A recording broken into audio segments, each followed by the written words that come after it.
ஓம் நமச்சிவாய YouTubers அன்பர்களுக்கு இனிய மதிய வணக்கம். 63 நாயன்மார்களை பற்றி சிந்தித்துக் கொண்டிருக்கிறோம். அவ்வகையில் இன்று நாம் சிந்திக்க இருப்பவர் கண்ணப்ப நாயனார். கண்ணப்ப நாயனார் பொத்தப்பி நாட்டு உடுப்பூரில் பிறந்தவர். பெற்றோர் நாகன் தத்தை. இயற்பெயர் திண்ணனார். காலை பருவத்தில் நாகன் தலைமை பொறுப்பில் இருத்தினார் அவருடைய பெற்றோர்கள்.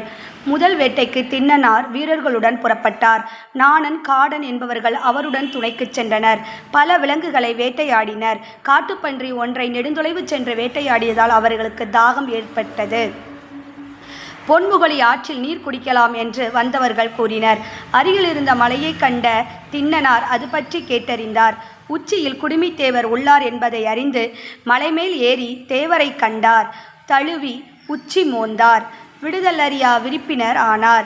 பன்றியை சுட்டு நல்ல இறைச்சியை இறைவனுக்கு படைத்தார். வாயில் எடுத்து வந்த பொன்முகலி ஆற்றி நீரை அபிஷேகம் செய்தார். குடுமியில் எடுத்து வந்த பூவையும் இலையையும் இட்டார். ஆகமப்படி பூசனை புரிந்து வந்த சிவகோசரியார் மனம் வருந்தினார். 6ஆம் நாள் இறைவன் திண்ணனாரின் அன்பை வெளிப்படுத்த எண்ணினார். தமது வலக்கண்ணில் இரத்தத்தை வெளிப்படுத்தினார். திண்ணனார் கண்டு திகைத்தார். மனம் பதைத்தார். மயங்கி விழுந்தார். மருந்திட்டார். ஆனாலும் இரத்தம் நிற்கவில்லை. ஊனுக்கு ஊனே மருந்தென நினைத்தார். தம் வலக்கண்ணை தோண்டி அப்பினார். இடக்கண்ணில் இறைவன் இரத்தத்தை வெளிப்படுத்தினார். மகிழ்ச்சியுடன் திண்ணனார் தமது இடக்கண்ணையும் தோன்ற முயன்றார்.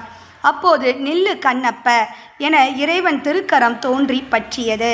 தம் வலப்புறம் என்றும் நிலை பெற்றிருக்கும் வரத்தை கண்ணப்ப நாயனாருக்கு எம்பிரான் சிவபெருமான் அருளினார். நன்றி. சிவாய நமக. திருச்சிற்றம்பலம்.